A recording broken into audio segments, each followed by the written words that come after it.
Nou ek het al voorheen gesê dat 95% van jou dag, van jou hele lewe, reageer ons, tree ons op, spontaan vanuit ons onderbewussyn, waar die programme vasgelees, positief of negatief. En dis waar verandering moet plaasvind, en dis waar ons hierdie tegnieke moet toepas, sodat dit kan gebeur, dan kan ons lewe verander.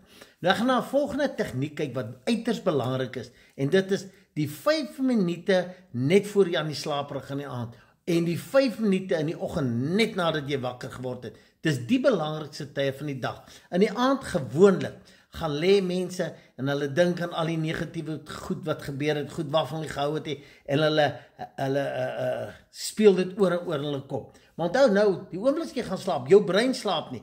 Hy sak net in ritme, hy gaan in alfa en in theta aan, wat kragtige fases van jou brein is, en dis waar die vaslegging plaasvind. So terwyl jy slaap, dit waarop jy gefokus is, daai 5 minute, jou brein nou aan daarmee en lê dit vas.